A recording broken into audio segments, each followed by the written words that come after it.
Hey, what's going on, everybody? Welcome to T-Box Talk, episode 41. Today on the podcast, Will has returned. Will, feeling better, I hope. Yay! Very glad to have Bagel back. We'll get to him in a minute. Today on the podcast, Josh also joining us as well. Good to see that motherfucker smiling here in this office, dude. I'm It really is. happy to see Will's, you, Will. We always need Will's energy. Will brings a certain type of positive reinforcement. He's a big, lovable guy, and he's got the it factor, you know? He's a teddy bear. It's good. It's good to be back. I'm coming out of my 10-day depression COVID cave. Yeah. We will get to that in a minute. We're going to go over the weekend roundup. Got some golf stuff. A couple funny stories actually about golf stuff. NFL, it's that time of year again where it's the conference championship and the preview to the Super Bowl. So the NFL is hot in the streets. And this morning, frickin' Tom Brady retired. So that's crazy. Then we'll jump into some What Are We Watching? The Last of Us episode 3. Hopefully we've all seen it. Did you watch it? You're goddamn right I did. All right. So we will talk about The Last of Us episode 3, which the whole office is watching. We're loving it. I got a couple of things as well. And then we'll close it out with some stand-up. Let's get into it. Bagel. About a week hiatus. It started with the girlfriend having COVID, and then I couldn't hide from it, which is not surprising. We took I went through this already once with my father, as you guys know, back in, I think it was over a year ago in December. And surprisingly got out of that without contracting the vid. But of course, Marissa and I have a much smaller living scenario than my parents do. So it's hard to hide from it. And came down with the vid. Was really only bad for a couple of days. Just a lot of fatigue. And, really it's, I guess getting the vaccine is the difference between, really getting hit by it and getting more of a common cold. So I was thankful for that. I spent a lot of downtime. I did really about nothing for a good 5 to 10 days. And have you hit 15th Prestige in Call of Duty yet? Or? Well, I'm getting to that. No. I basically all I did was play Xbox for about a week. It's really all I could do. Marissa did some puzzles and some painting, so she was a little more constructive with her time than I was. But it was fun. I mean. Video games are constructive. Yeah. It was a good outlet considering we were both down in the dumps. But yeah, this past Sunday was the first day that we were both able to really leave the house and go do something. So we took advantage of that. We went up to Trader Joe's in Foxborough, which you're like, Will, why the hell did you drive all the way up to Trader Joe's in Foxborough when there's plenty of them in Rhode Island? Well, Rhode Island and Connecticut doesn't sell alcohol. So we want to do a restock on our bar cart. We heard good things about, Trader Joe's brand wine and liquor being cheap and good quality, and it is. So we got a couple bottles of wine, a couple bottles of vodka, some bourbon and stuff, and I think we walked out of there paying $40 for all of it. So oh my god! If anyone's looking to restock their bar cart or you're just looking for some cheap quality booze for the weekend, Trader Joe's super underrated. Do you have to have a card to shop at Trader Joe's? You do not. Anybody can shop there? Anybody can shop there, yep. Interesting. I mean, I don't know. People fucking rave about Trader Joe's. Yeah, they do. I'm coming around on it. Yeah. Honestly, Trader Joe's is one of those grocery stores that gives me max grocery store anxiety, that and Market Basket. So I went out on a limb going to Trader Joe's my first day out of quarantine, but I just found that I didn't like the no brand. Yeah, people like the fact that the Trader Joe's brand does a good job with some of their products. If I had to guess, it would kind of be we have a Dave's Marketplace near us, which is a sort of local market, market, but it's pretty substantial in size and quality. But a lot of the stuff they do, they're either hit or miss because they sometimes. But they also sell brands, though. No, they do too. You're right, but I'm just saying, with Trader Joe's, depending on they sell brands, but they may sell different brands than. They have Rhode Island hot sauce, for instance. Okay. You know what I'm saying? So that's or they have a lot of pre-made stuff at Dave's. And again, most of what they have is hit or miss. Yeah. I had this one story from that specific Trader Joe's. I was at a Patriots tailgate because where Will is talking about, if you're not familiar with the New England area, that Trader Joe's is right at Gillette Stadium. Yeah, you can throw a rock and hit the stadium. Yeah, so I was at the game. And I wanted to go get a Coca-Cola. And I was I walked into Trader Joe's and I asked for a Coca-Cola, all dressed up in my Pats gear. And they were like, no, we don't sell that here. Yeah, it's all Trader Joe's and that's stuff. when I realized, there's like literally no brands. Like you can't buy a brand thing at Trader Joe's. It's crazy, but that's cool. It's gonna be like the Omada, but for golf. Yeah. Omada Joe's. Yeah, Omada Joe's. Like literally everything we sell is we don't sell other people's brands. We sell our own. Yeah. And but we're gonna do everything, so it's just gonna be all in one place. Yep. And if you tuned in last week to hear about me and Josh talk about all the products, thank you very much for listening. Those are coming soon. The hats are in, but we just got to get them up on the website, get them sorted out on the back end, and they will be for sale within the next 2 weeks. Within a week, probably. I got a bunch of people. I got some texts from some people about it, and everybody's really excited. And to them and to anybody that continues to listen, I just want to say thank you. It just like makes it such a world of a difference. I love that with direct to consumer, you actually get to interact with the people that you're doing stuff for. So like if you're doing content or you're doing products, like we get to actually fucking talk to these people, which is dope. Well, I got anything else? No, I mean, it was 10 days of nothing. That sucks. I remember when I was in my first quarantine, the first time I got COVID, I got into this game called Stardew Valley, where if you look it up, it looks like the dumbest game in the world. It's like a 2D farmer game, but I freaking love it. It's funny, when I had COVID, I couldn't even think straight. Like I couldn't play video games because I was like, my brain was in a fog. Yeah. I mean, I worked every single day from my normal hours, and I treated it like it was every other day. I just couldn't obviously leave the house or come into the office. Yeah. So honestly, if it wasn't for work and Xbox, I would have gone completely fucking insane. Did you leave the apartment? No. Oh my God, that's fucking crazy. Yeah, no. That's because Marissa's quarantine ended basically when my quarantine started. So that was kind of the fucky thing. Like we were almost on the outs. And then of course I get two positive tests, one morning before work. And it's pretty indicative that I am positive. There's no no false positives there. Yeah. So, it was kind of poor timing, but like we basically switched spots and she was able to go out and do all the errands and take care of me, even though I was just basically treating it like a, normal work week. Yeah.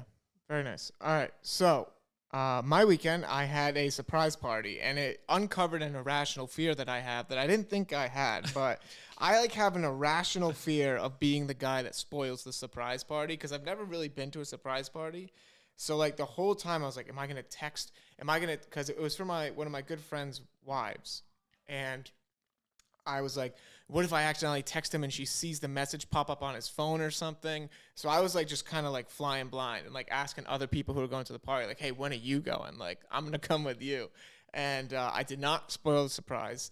But a cool thing that happened at the party is the girl whose birthday it was, her mom was I like had kneeled down next to her so we could all jump up and surprise, and she had her camera out, but it was in photo mode, and she was going to take a video. And like right before she came in for the surprise, I was like, hey, you're in photo mode, like switch to video mode. She was like, oh, I didn't even know I had to like kind of do that pretty much.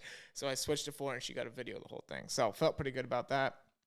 My older brother missed the surprise because he doesn't know how to park in Boston. So he freaking ended up coming after the surprise. But it was a great freaking weekend, great surprise party. And then just football championship weekend. That was about it for me. Josh, got anything? I spent the weekend building a sales forecast and a marketing forecast and building a website. And yeah, I'm doing it for the greater good. For the greater good. For the greater good. So, I mean, honestly, it really was actually a dope experience because, like, when you actually take the time, so I'm definitely going to do a YouTube video about this in the future because this, like, changed my whole perspective on business, is that when you actually do a forecast, like a sales forecast, and you can look at your current historical data on what it costs for you to make a sale, you actually get, like, 10 things out of one thing. You get your marketing budget, you get what you should be spending on a day-to-day basis, you get what your inventory tracking is. So as boring stuff as it is, and I'll keep it really short at that, it was actually pretty cool. It's going to be a big impact on Omada. Just wait until what happens after this summer. And you're getting back into Rocket League, right? yeah. And I'm getting back slightly into Rocket League. Yes, that's a game you should download. I did see that on my my little friend homepage there. It was like Josh McCarty, 18 hours ago, Rocket League. And I'm like, Josh was up playing Rocket League at like 10, 11 o'clock at night. I've been playing a lot of the games that are like not as popular as the main game. I would say like the Rumble, the drop shot, the hoops. I love those three game modes. I suck at hoops. Hoops is so difficult. Hoops? Hoops is when there's hoops. Oh, I thought you said poops. No, hoops. Have you ever played Rocket League? Yeah, I have. Yeah. It's free, isn't it? I think it's like $10 or $20. No, I think it's free to play now. I think it's free, dude. Because it was 10 or 20, and then they incorporate a battle pass, so now it's free to play, but you buy the battle pass. I'm pretty sure it's a free game, so you could probably download it. You should download it. It's fucking blast. Yeah, I went a little. I downloaded like 5 or 10 games over the course of the weekend and played literally none of them. You got a Series X, right? Series S. Series S. It's next gen. It's next gen. So he's set to How play much Harry storage Potter. do you have? 512. Okay.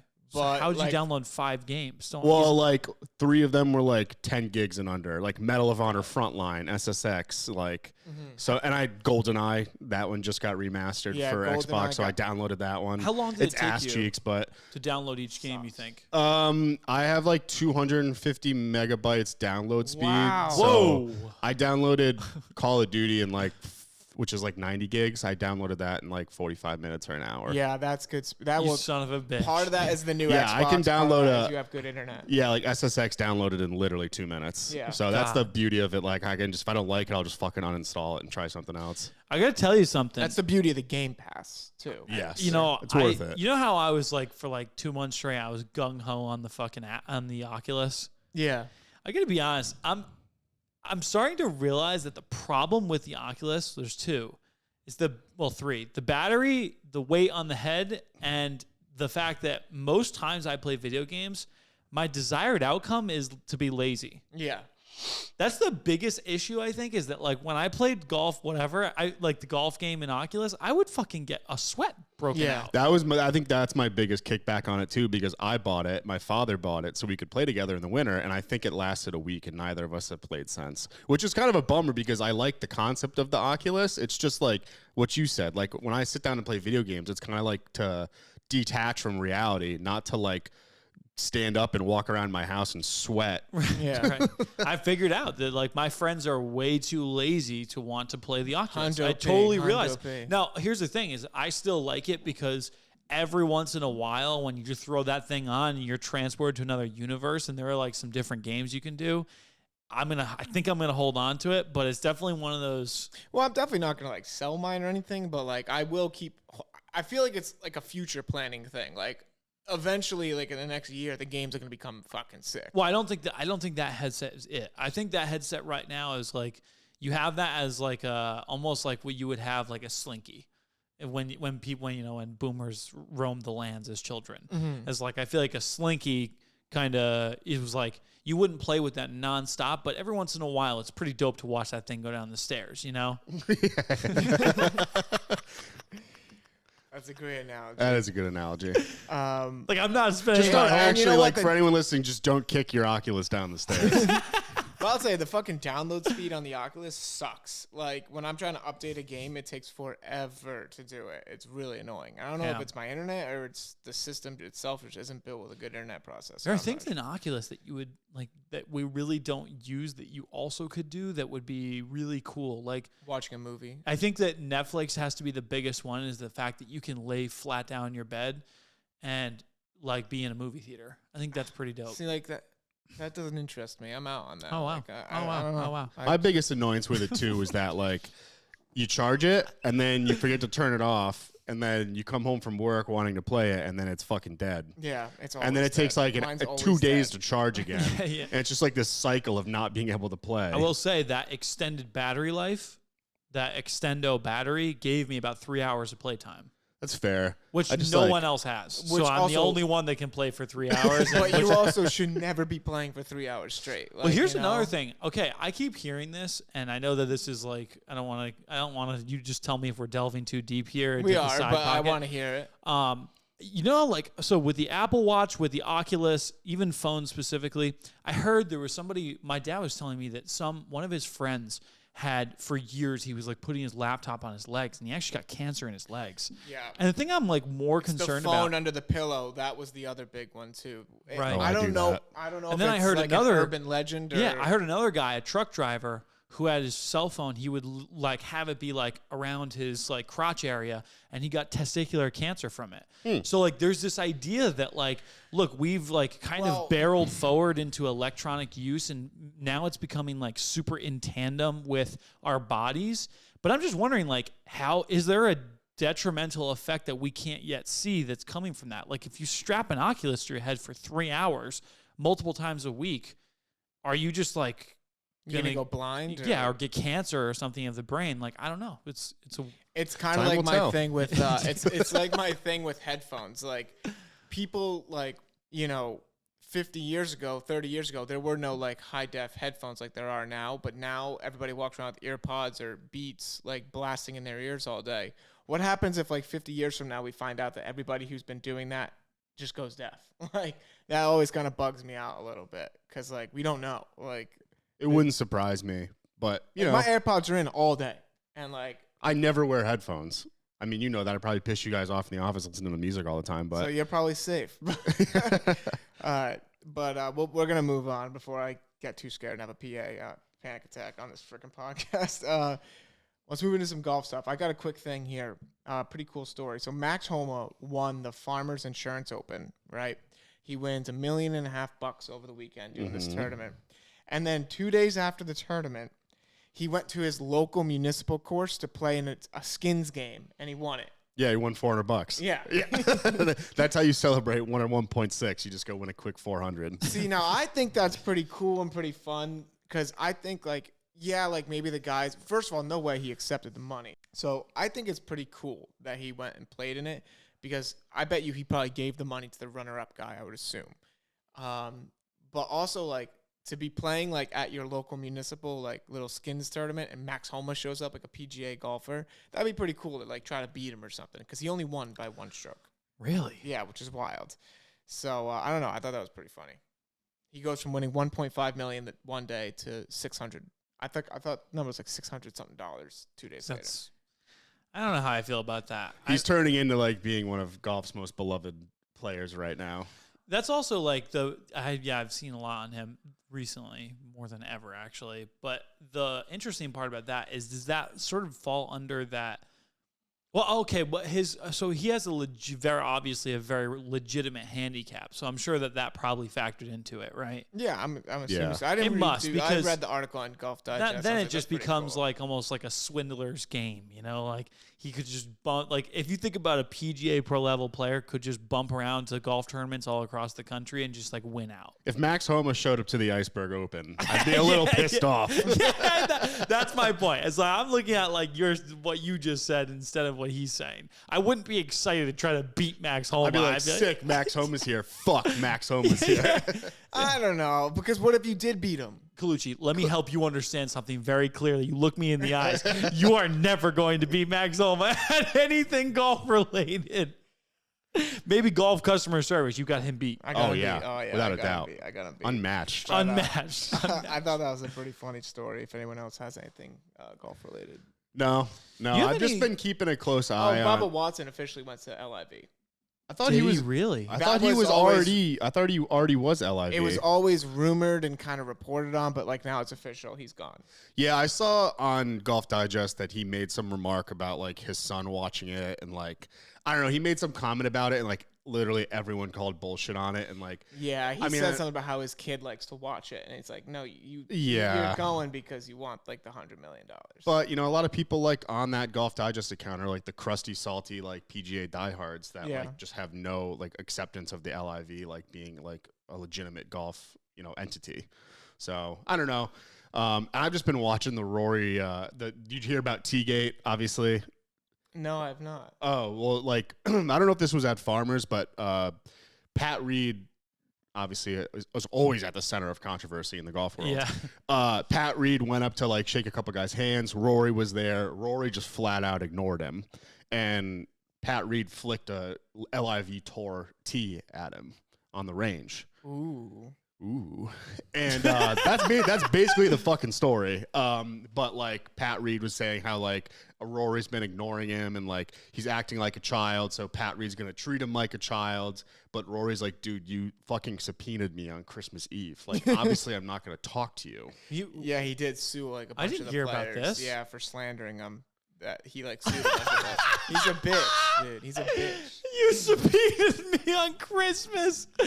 And now there's more drama about like Pat Reed. Like there's a rules controversy happening right now that might have taken place at one of these more recent tournaments. Again, it's just something I'm seeing on my Instagram feed. But shocker, Pat Reed's name is always in the fucking news for. Now I wonder if that's like, is that media related or is that like have people villainized Patrick Reed at this point? He's been villainized for a while. Yeah, like I watched him snap his putter at the Travelers like 6 years ago, and ever since then it's just always been like there, right? always been downhill for Pat The problem Reed. is that negative content, negative anything typically gets more views than positive. 100%. You know what I mean? Like Yeah. that's why the 100%. news exists. So it's like if he's done a couple negative things and they just went viral, then Freaking Mr. Beast freaking put out a sick video about curing people with the stigmas in their eyes or the cataract thing, and it's getting negative attention because people are chirping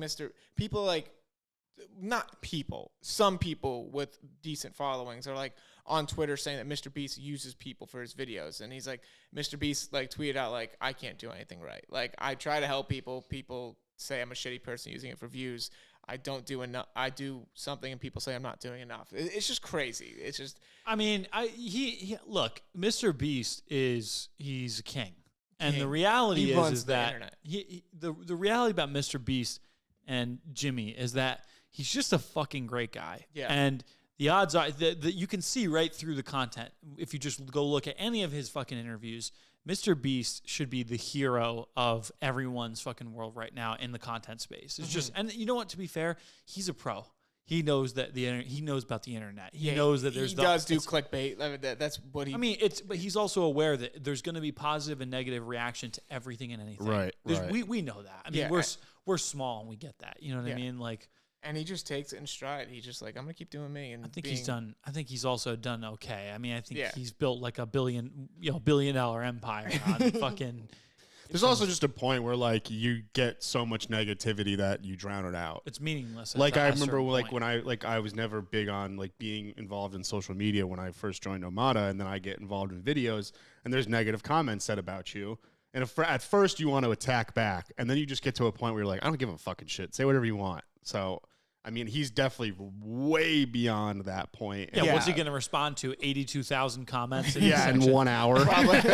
Like, he's going to see, like, one comment. And, you know what I mean? Like, it's funny. He threw a stat in that interview he did with, what the fuck is his name? I keep forgetting. I keep forgetting, too. But he did it in that meeting. He did a stat. And he said he had over 1,000 videos with 10 million plus views. That's insane. That's a crazy number. Yeah, Think about what we've had to do for like a video to get 1 million views, like in 3 years. And in 3 years for him, he's had 1,000 videos over 10 million views. He's built an empire. Most of the videos, truthfully, are like, and it's not just over 10. It's like most of them are fucking over like 50 or 100. Yeah, 100. Yeah. Yeah. One more golf thing. It's actually lining up for a great weekend in 2 weekends. So it's Super Bowl Sunday, but the weekend of the Super Bowl is also the Waste Management in Arizona, and the Super Bowl is in Arizona. So it's both events are going to be going on like at the same time. So that's pretty cool. Wow. That's pretty cool stuff. But are they happening in like proximity to each other? The Super Bowl is in Glendale. I think the Waste Management is in Scottsdale. But would not want to try and buy a plane ticket for that weekend. Oh my God, dude, it'd be insane. And speaking of the Super Bowl, NFL Championship weekend, we have our Super Bowl matchup. It's going to be the Kansas City Chiefs versus the Philadelphia Eagles. NFC Championship game fucking sucked. I mean, the poor 49ers, their quarterback, Brock Purdy, who's having like one of those like historical runs where it comes out of nowhere, tears his UCL ligament in his elbow, which is just insane. And then the backup that they had, which is now their fourth string quarterback, goes out with a concussion. Brock Purdy has to go back into the game with an elbow that's just like detached. and they literally physically could not throw the ball. You would think that they would have some wide receivers that can play Christian the McCaffrey role. took a couple snaps at quarterback, and He threw one ball. It just, I mean, I swear to God, it went 50 yards away from any other person. Because it was like a trick play kind of where he was going to throw it, and then he immediately was like, okay, that guy's not open, and he didn't know what to do, so he just like threw it to the other side of the field. And it was just like, holy shit. He's a hell of a guy to run a QB sneak, though, ain't he? Well, that's what they would try to do, but then the Eagles were like, we know you're going to run the ball. yeah. So they just put 9 guys in the box, and they just fucking. No, he can't throw it. We know he's going to try to run it. Let's just. Yeah, so the Eagles, they're actually, they destroyed the Giants. They destroyed the 49ers because the 49ers literally could not throw the ball. So, I don't know. I think they're going to have a tough matchup. The Chiefs-Bengals game was fantastic on the other end. I mean, it came down to the last minute. I can't believe Mahomes threw for over 300 yards on one ankle. That's awesome.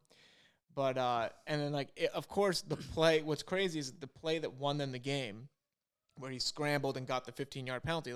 He did it with his legs, and he was already injured. He took a big hit out of bounds, and I felt bad for that guy who hit him late out of bounds.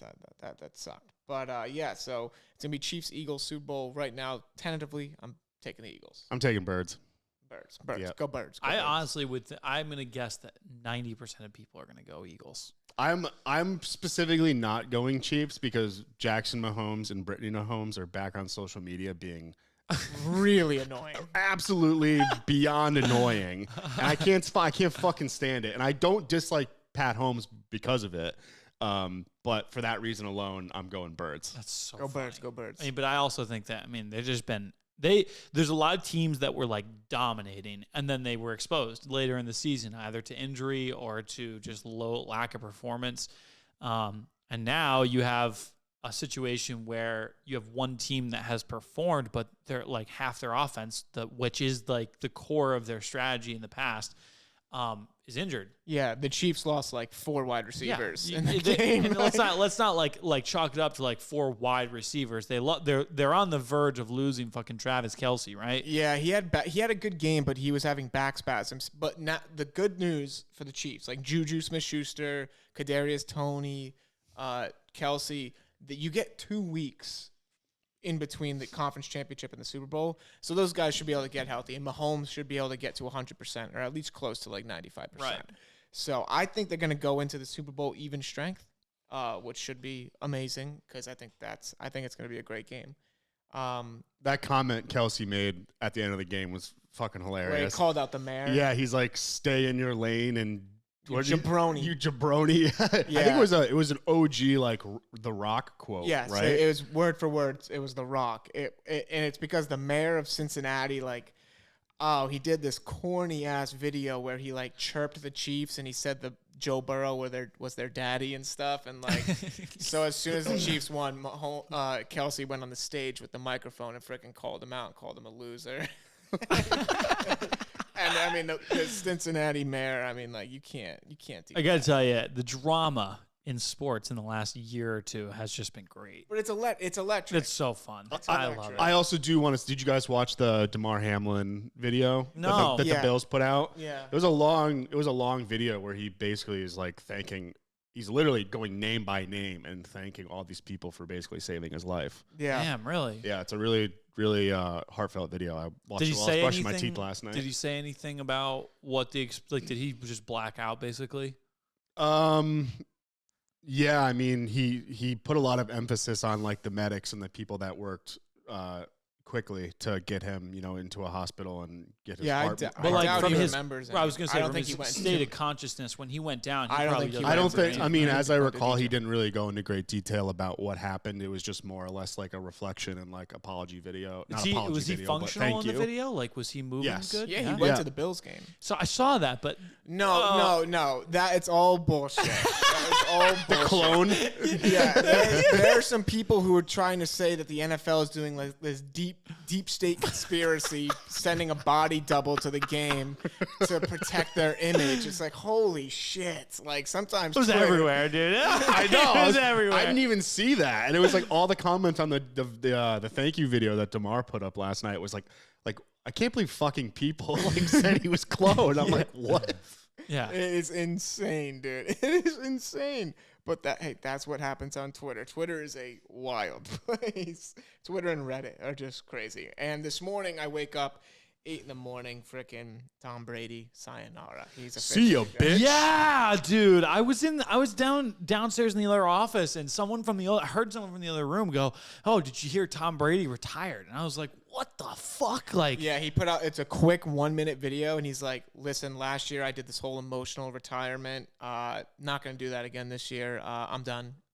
Thank you so much to everybody." And he starts to get a little choked up in the end, and then he's like, goodbye. He's like on a beach down in Miami. Just Literally, it looks like he woke up on the beach and took the video. I gotta tell you, this is gonna be great. You want to know why? Because his accessibility is gonna go up by 1,000%. yeah, he's gonna do a lot of interviews and like. Well, I'm just saying, like, even for us, like, I could see him literally doing like an AJ Quetta style tournament now and like showing up and being involved with shit. So like our ability to maybe get access to meeting Tom and like getting into. I mean, that would be a dream come true. Well, he's an ex-football player now. There have been a lot of greats that have gone down, and they've become way more accessible too. He's gonna still be in football because he signed a mega deal with Fox to be the NFL broadcaster for Fox. So I gotta be honest, I thought that was stupid as fuck on their end. Do you think he is gonna be like a decent broadcaster? Well, that's the thing. I don't know. I've only watched like a few press conferences with him, and I can't say he's like the most articulate man in the world. No, but he's not. So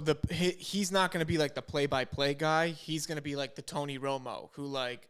He's going to like... Tony Romo's play-by-play. No. Jim Nance is play-by-play. Tony Romo's what they call a colored analyst. Oh, so he jumps in and like gives like real... Like, hey, why'd they just do that? Why'd he make that throw? And Tom be like, well, see, he saw this, so that's why. So the wide receiver went here. And so I think Tom's going to be good. I think apparently he did like a tryout where they did like... I was going to say he must have done something, They did. Right? Yeah, I mean, they gave him like $30 million a year. So because it's more like opinion and technical based than Yeah. So his job is to kind of like bridge the gap between somebody who doesn't know about the NFL to someone who knows the most about the NFL and try to like make it easier for people to watch the game and understand it. So what I figured is that basically they think that he's good enough to be worth $500 million.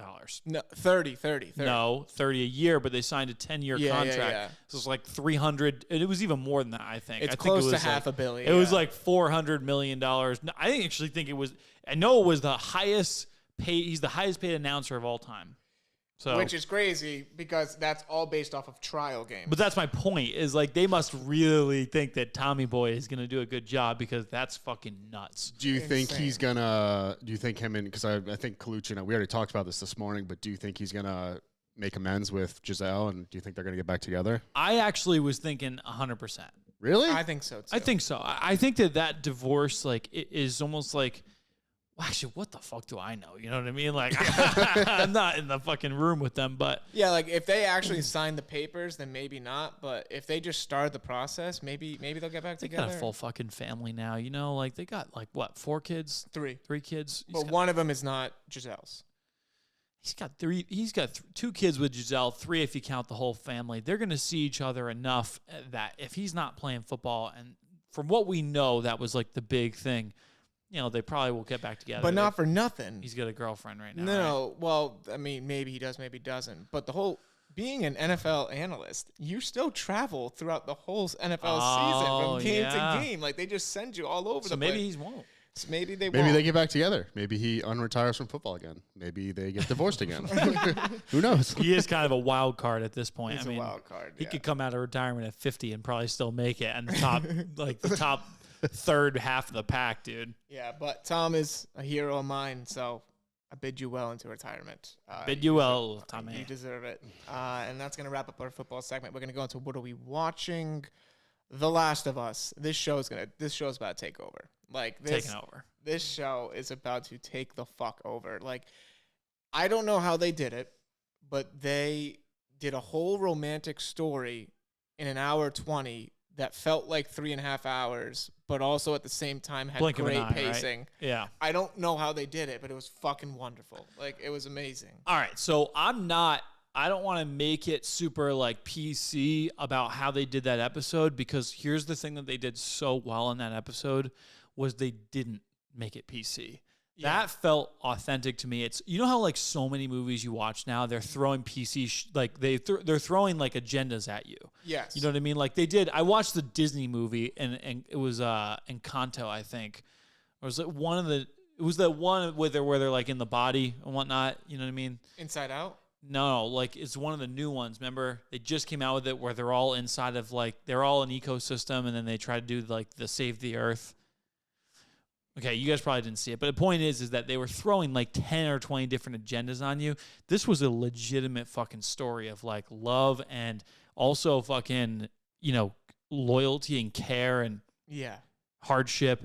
I was touched, man. I was like crying like half that episode. Yeah, I also love. Well, I'll just say I fucking love Nick Offerman. Is one of my, as one of the all-time greats. And there's a hilarious interview with like they ask him why he thinks he got chose for that role, and his answer was that probably all the other actors were busy.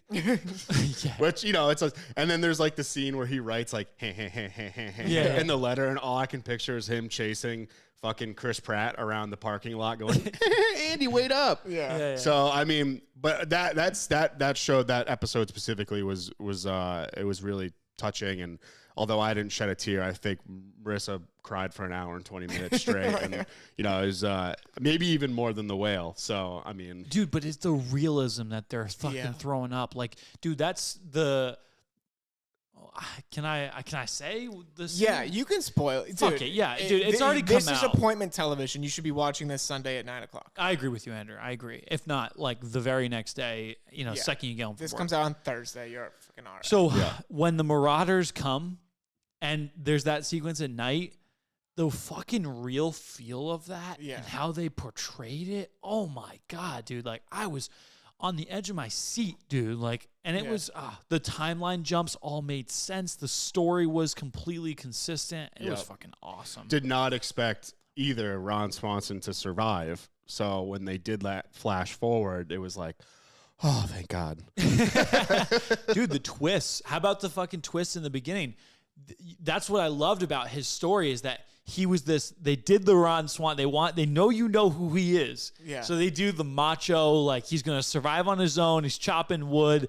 And then just like they did with Vane or Captain Flint in fucking, in Black Sails.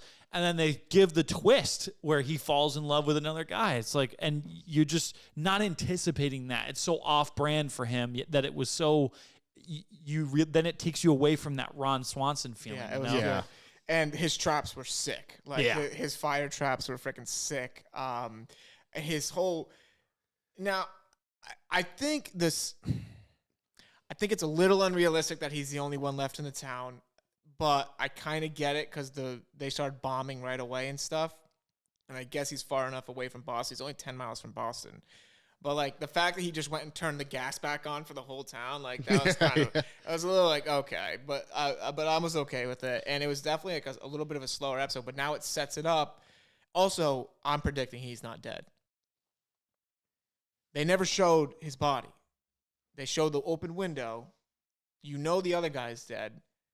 He pours the full pills into it. He pulled the pills in the wine bottle.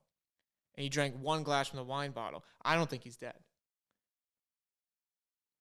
Well, I don't know if that's a reach, but I left that episode assuming that he was in fact dead. The thing is they're moving on from that location. That location's dead. So, but you don't know when that happened. That's the thing.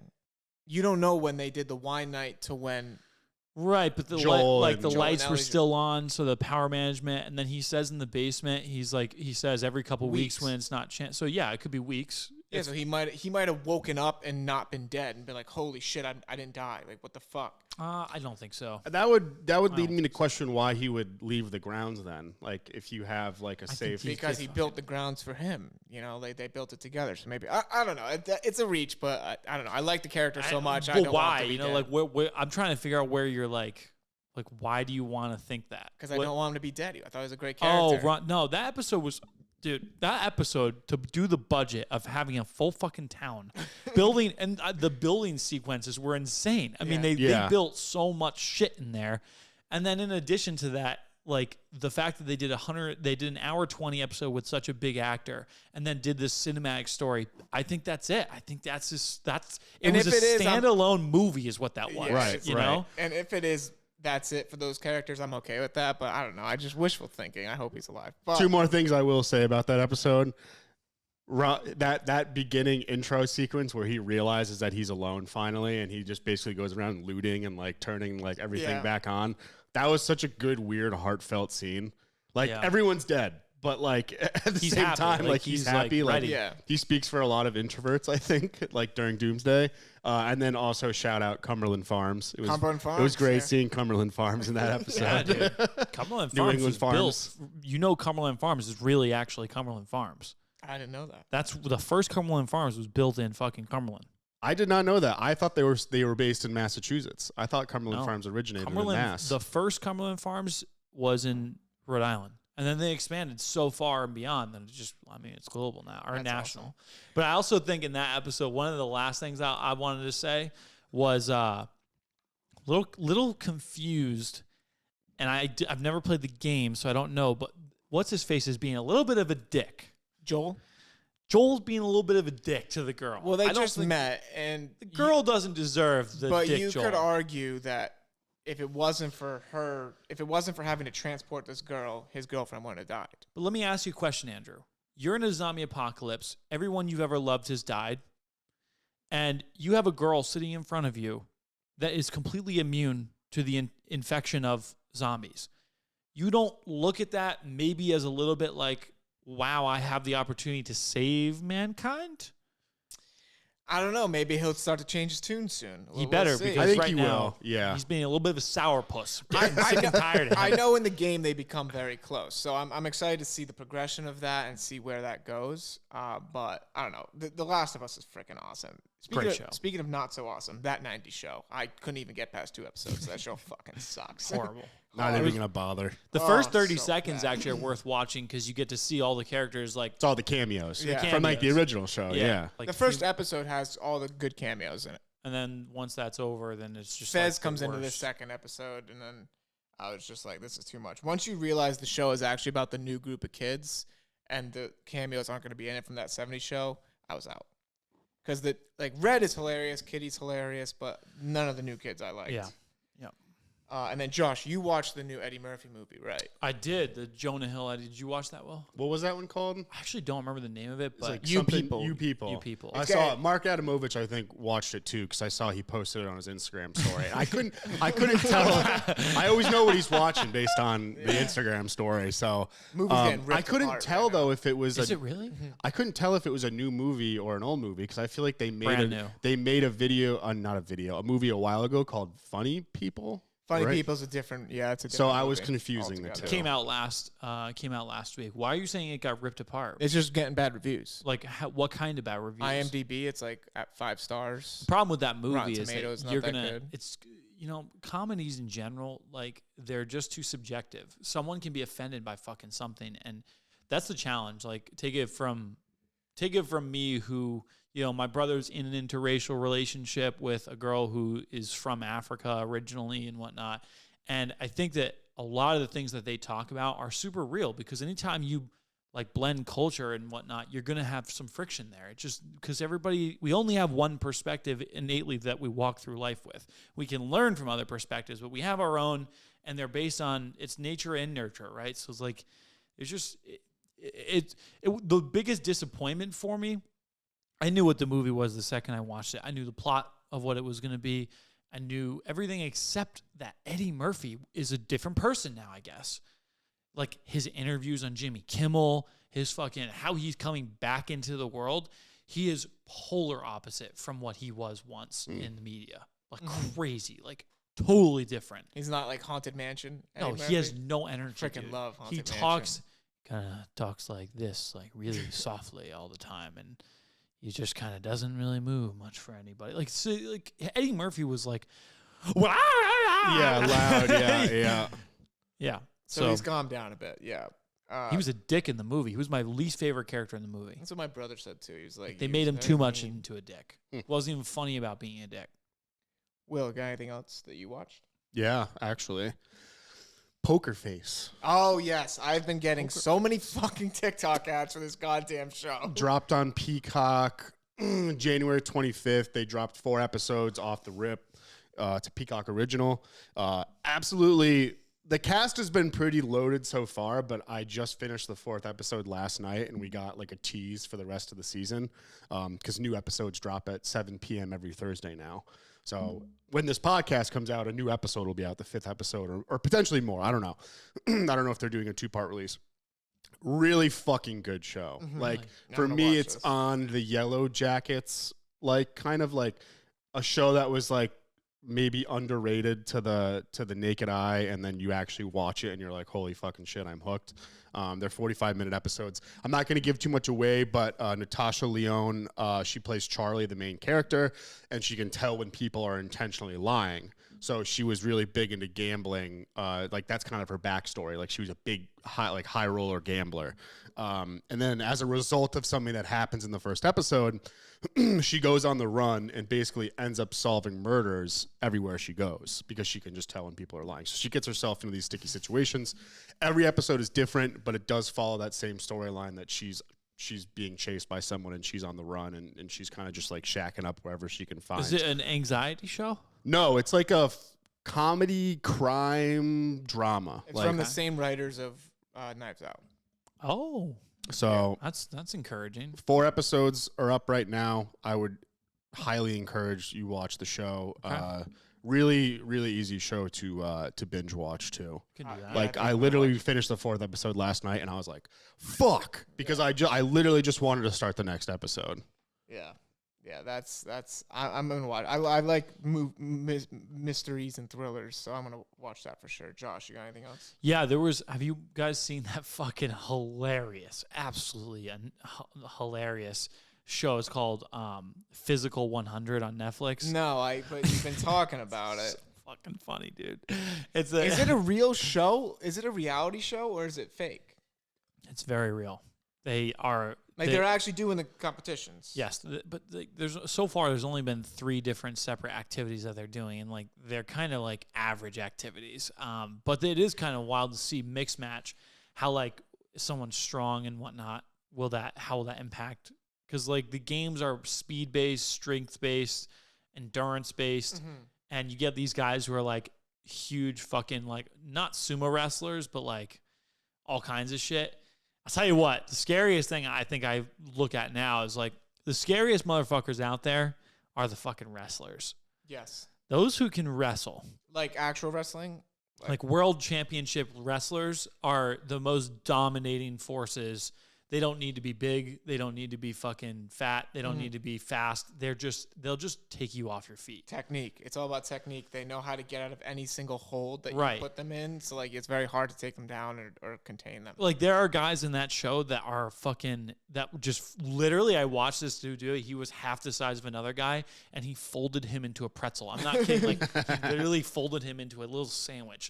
And the best part about that show and the worst part about that show, because it gets so fucking annoying, is how the English version is all like dubbed over with I don't know where they're from. I think it's Korea.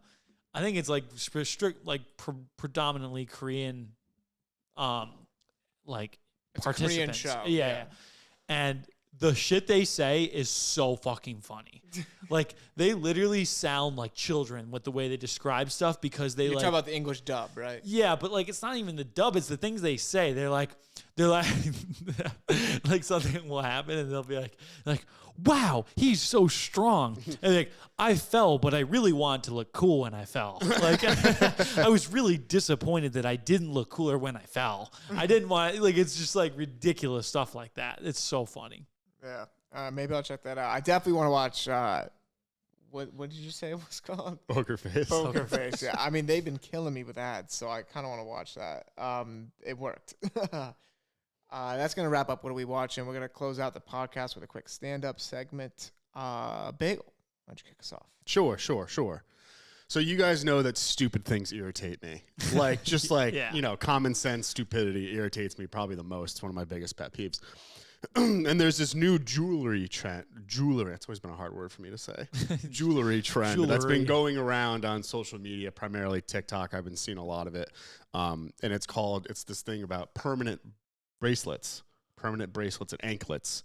I'm assuming by your visual reaction here, you have not seen anything on this. No. Okay, all right, good to know. All right. Stupid. So by definition on one of these websites, because there's a lot of like pop-up places that do it, and I think you could probably get it done in a lot of other places as well.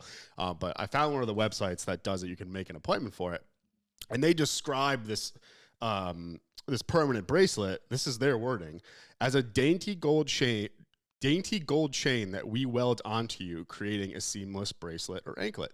And I'd like to point out the word dainty in that description. That's what they chose to describe a piece of permanent jewelry. Dainty. And don't get me wrong, because at first when I saw, this trend, I thought, okay, it's something different. It's cool. It's like people who tattoo their wedding rings on, or, whatever. And I read into it more. And not only are these permanent bracelets on average $22 to $50 per inch? Oh my God. They're claiming the average wrist size is 6.5 inches to 7 inches, and then anklet is 7.5 inches to 11 inches. Obviously, it'll fluctuate, based on the person. On average, that means for this dainty bracelet, you're paying roughly between $143 and $350. For an anklet, you're paying roughly $165 to $550. And before I get the, hey, Will, why are you being so jaded? It's just a piece of jewelry, man. Let me show you a picture of what these look like. And these are permanent, that they're getting What the fuck does permanent mean? I'm putting permanent in quotations here because they're welding them on. Because let me just show you your what body? No, let me just show you what these dainty motherfuckers look like. Oh, stop. That's what you're paying all that money for. Will, wait, what? Help me understand just for a second. What the fuck is it? There's no clasp. There's no way to hypothetically take it off. Oh, so you put it on and it being permanent means that it's just like on your arm forever? They just until weld they it. cut it? But so let me, Okay. I digress. So I showed you the picture. Yeah, okay. Yep. That's where I'm at right now. That shit is thinner than an angel hair piece of pasta. All right? And frankly, an angel hair piece of pasta might last longer. There is no doubt in my mind that shit is coming off the minute it gets caught on a piece of your fucking clothing. 100%. Not to mention, again, on their website, it says if you want to remove your bracelet or anklet, they can easily be cut at home with a pair of scissors. So here's my closing thoughts. It's a scam. What exactly about this spaghetti strap bullshit is permanent? If you can cut it with scissors and it looks like it's thinner than pasta, there are thousands, if not millions, of more productive and responsible ways to spend that amount of money.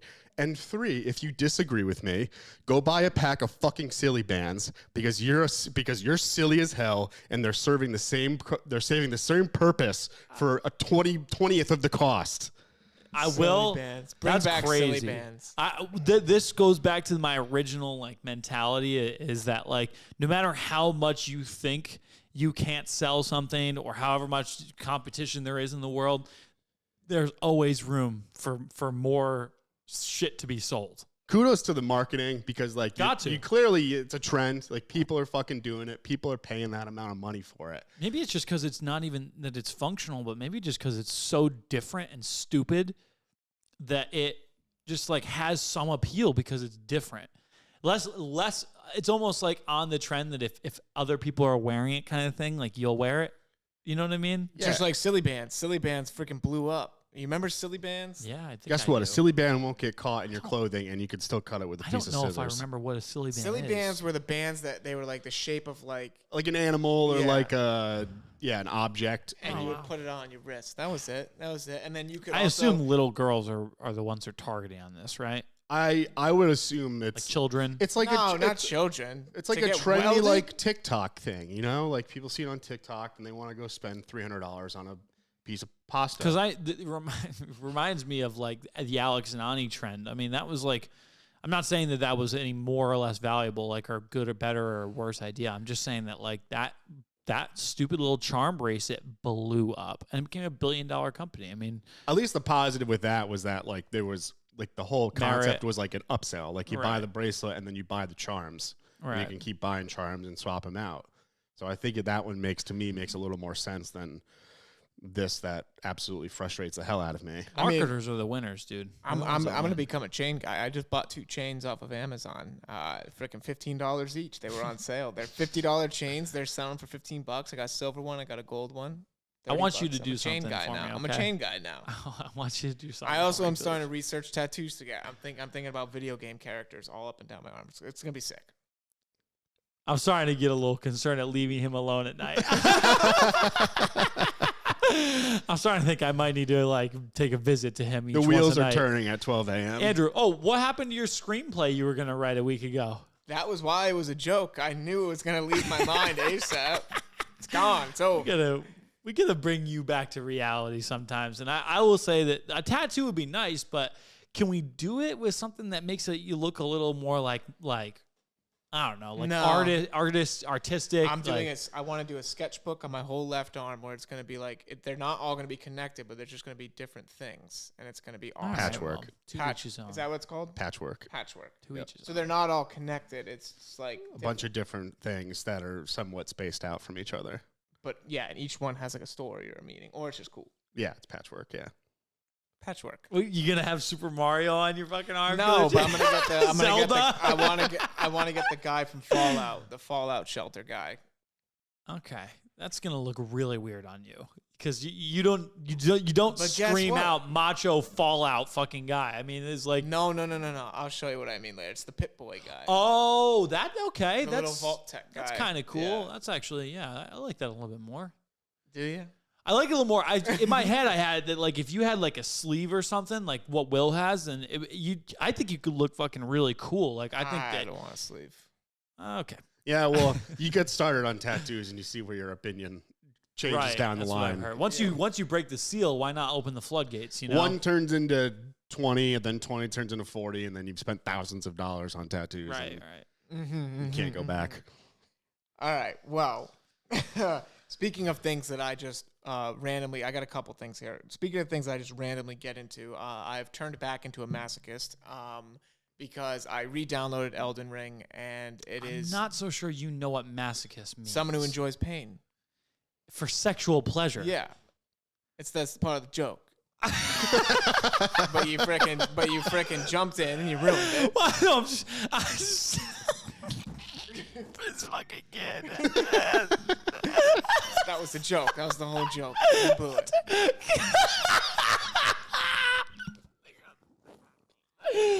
You got me to laugh. You won. You did it. But yeah, I've been like screaming, crying, playing Elden Ring, and I love every second of it. I don't know why. My other thing is, so we all have probably different TikTok and Instagram Reel algorithms. I'm assuming my TikTok algorithm is freaking awesome. You know, I get my video game content, my sports, gambling, podcast clips, memes, everything. My Instagram Reels were amazing as well. I had my Family Guy memes. I had like Breaking Bad and Minecraft memes. I had the Walking Dead memes. I had everything. But in the last week, something has changed. And I don't know why, but I am getting horrific skiing accidents in my Instagram algorithm. It's every other video that I see, and I can't escape it right now. I'm clicking not interested. I'm clicking don't want to see this. I'm literally watching people die for some reason on freaking ski mountains, and I don't know what happened to my algorithm. So I don't know if you guys have ever experienced anything like this, where your algorithm just gets out of hand and you're just watching the most fucked up shit in the world. But anybody got anything on that? My algorithm has been food and like power washing videos for the last 2 years. So. What's your algorithm looking like? Oh, that's a great question. There was like one stint where I like looked at like 1 or 2 videos of Andrew Tate, and then his army of minions like corrupted, literally like a virus on my fucking accounts. And I finally got rid of them because I wouldn't even use the app, and I just like not interested. Yeah. And now my algorithm's been pretty good lately. It's all comedy. So I'm getting like Stav. I get not like stand-up comedy. Some of it's stand-up comedy, but everything I get now is a video that I can laugh at. And Instagram, if you're listening, like, give me more of that shit. Yeah. That's the only reason I'm on there. I just want to laugh. I'm really scared to go on Reels right now because I'm watching people die on ski mountains. It's like, it's weird. Horrible. Sometimes we get like weird shit that's very consistent. Like my brother got this like mukbang like feed to his. I just found out what mukbang is. It's wild. I don't know why people are doing that. Yeah, it's weird. You ever seen Nico Avocado? I knew you were gonna say yes, that you heard of him. Yeah, I've actually heard of him through like videos that have talked about like his like what happened to him, like how he like literally was like 150 pounds. Yeah, and now he's like 400 pounds because of Bizarre. the mukbang videos. Yeah. He is ridiculous, dude. I've never seen a more dysfunctional person. I don't know who this is. Did he at least find success in doing it? Yeah, he full time, but he like. I mean, I guess your definition of success is what's a bit skewed. Dude, like this guy like sits there and like will scream and cry on videos, have like mental breakdowns while he's like he'll like mush fucking like green noodles all over his body. Like he's a weird fucking guy, but people watch him. I mean, he's like pretty big on YouTube. He got like 3 million, 5 million subscribers. All right, that's gonna wrap up my time here. Josh, got anything? So the big punchline to your joke was the. I just want to talk about algorithms. See if we could fish. Okay, that was Andrew's stand-up. So I just want to talk about algorithms. Why? I want to see if we could fish anything out of that. And there was a couple weeks there that you really like. You got it. And you just like lit this stage on fire. I thought this was going to be a huge talking point. You see, the way you got to ask is you got to ask something that is funny. You brought up fucking skiers dying on fucking feet. I got to tell you, Colucci, I do fucking love you. I love you. That's all I can say. Weird guy. You get him next time. My thing is, I'm going to take one isolated situation and we're going to break it down. And we've talked a lot about like our pet peeves. We used to do the LD on the T. Yeah, like where we just complain about stuff, and like I feel like I haven't shed enough light on this topic and how upsetting people are to me at this point on the roads. The other day, you guys have done like a rotary before, I'm assuming, right? Mm-hmm. I have to go through one on my way home every day. Okay, so I don't know what it is about rotaries that seem to completely annihilate the circuitry of all brains that are driving in those vehicles. Like literally every fucking brain that drives through a rotary goes in like standard IQ, and then like by the end of it, they've reduced themselves to the lowest fucking class IQ that there could be. And they could be a fucking Harvard professor for all I care, and their IQ disintegrates. And if you're listening on this and you're one of those jackasses in a rotary, I want you to know that I have a fucking very special set of skills, and I'll be coming for you. So the other day, I'm driving in this rotary, and in our town, like they spent millions. Oh my God. Like Andrew knows because he's been around like the town for as long as I have, and they spent millions on this new fucking rotary, which was delayed like 3 years. Yeah, it took over. It was like was delayed. it the one or both of those? Yeah. So there's this rotary in our town, and the thing is that the rotary, there's 2 rotaries, like an 8 if you think about it. Mm-hmm. And so on one of the rotaries, you enter, and then you have to like go down. There's 2 lanes, and then at the very end of it, like the person trying to go straight. If you think about, there was a road that went directly through the 2 8s, outside lane, right? Outside lane. You ride. Thank you, William. You're welcome. You ride the outside fucking lane. You're right. So I'm in the outside lane, and I get to the second U, and I'm about to go to my street, 2 minutes from my house, and I shit you not, I'm driving in the lane. And I'm about to take the turn, and I look to my right, and someone from the left lane, which is not the lane that goes onto the main road, is in the middle, stopped. I mean, I'm talking like frozen in time. Like you've never seen anything like this. This person is frozen in time in the middle of not merging because they could have just done another loop around. Right, that's what I don't understand with fucking rotaries. Right. Yeah. So they just completely jutted in, and they didn't like take the initiative to hit the fucking gas and just go. They sat there for 20 fucking seconds in panic.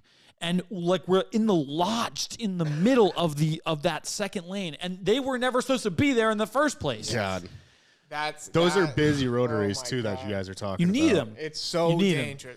My little brother once fucking went the opposite way in a rotary. Yeah. So funny story. Yeah.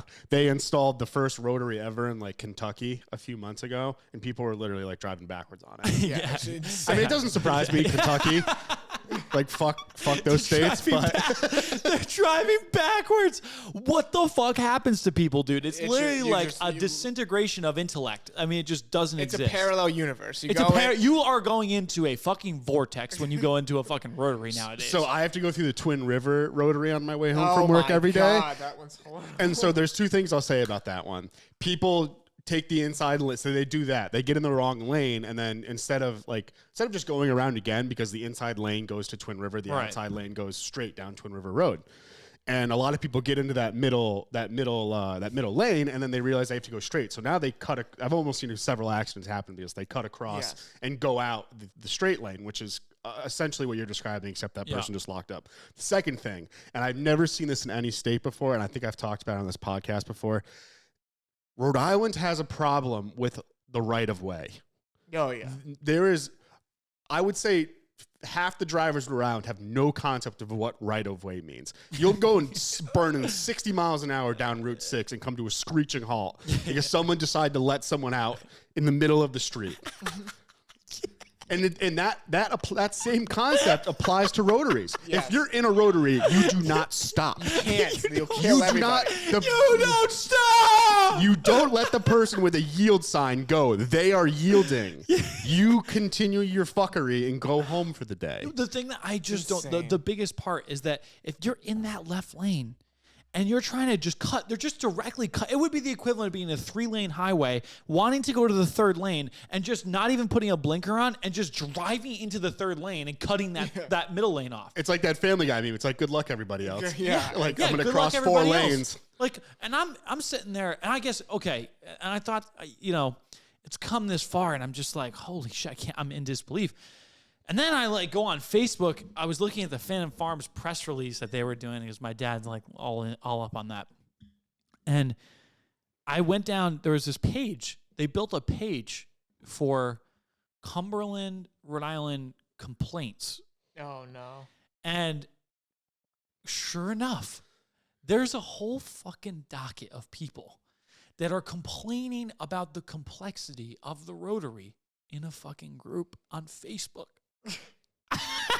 Just like, dude, I've lost all hope, Will. I used to belong to a group when I had Facebook. I used to belong to a group called Everything Bolton, Connecticut, USA. I think I left that group in about 2 weeks.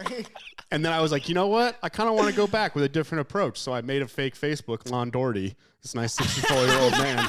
And I just went in and just fucking just ripped people apart on the page. So funny. You're a troll. You're an troll. I was trolling. Yeah. You trolled the Bolton, Connecticut fucking good old Lon Doherty. He's freaking Randy Marsh. Yeah. He's the troll. He's Randy Marsh. And I got too much work. And with that said, Josh, I agree with you. There's a concept lost in rotaries. It's terrifying. But we got to wrap up the podcast at this moment. Great episode. That was a lot of fun. Thank you so much for listening and tuning in. Products within the next 2 weeks. That's all I'm gonna say. We've been harping on it. If they're coming, they're already here pretty much. Most of them are here. We just gotta get some things figured out in the back end, and they will be for sale. Look for pre-sale to start as well on the Atlas rangefinder and the golf bags because they are very close. So we're gonna do some pre-sales. Hop on Omada Golf email list to find out more information about that. Follow us on social media at Omada Golf and at T-Box Talk, both on Instagram and TikTok. Engage with our posts, ask questions, email us, do whatever you want to do. We are here to talk to you. Thank you so much for tuning in, and have a wonderful rest of your weekend. And don't forget to go check out the new website that Josh worked so hard on. Yes, Omada Golf 2.0 has officially Omada Golf 2.0 live and for your eyes. Thank you, bye.